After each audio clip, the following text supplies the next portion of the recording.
हमने सुना है कि चर्च के अंदर जो है लोग जाते हैं और अपना जो भी गुनाह करते हैं वो कन्फेस करते हैं वहाँ के फादर के सामने। मनुष्य ने जो मन में सोचा, जो परमात्मा के उसके सामने कन्फेस किया, तो क्या वो परमात्मा तक पहुंचेगा?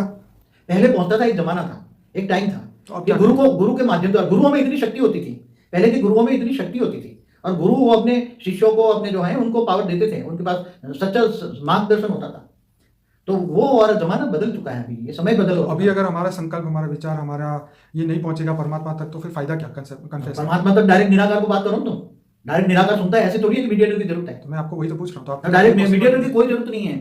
पर ब्रह्म परमेश्वर ने कहा है, शास्त्रों में भी कहा है कि कोई भी साकारी मृत्यु लोक का कोई मीडिएटर, डायरेक्ट तुम मुझे जानो ना। गीता में क्या कहा है?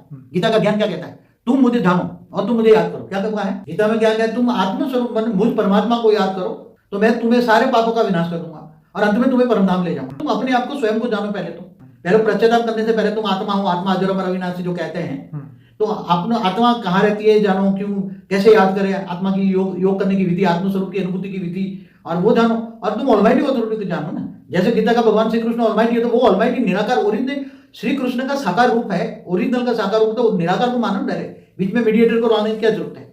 डायरेक्ट निराकार की बात करो ना, वो तुम्हारा सभी आत्माओं का ग्रेट ग्रेट ज्ञान पाता है। आज के गुरुओं को तुम जो कोई जाके कन्फेशन करेगा तो उसको ब्लैकमेल कर सकता है, उसका कोई भरोसा नहीं। इसलिए आज का जमाना बदल गया है, परंपरा बदल गई, सब कुछ कायदे कानून बदल गए, नेचुरल लॉ भी बदल गया, सब कुछ बदल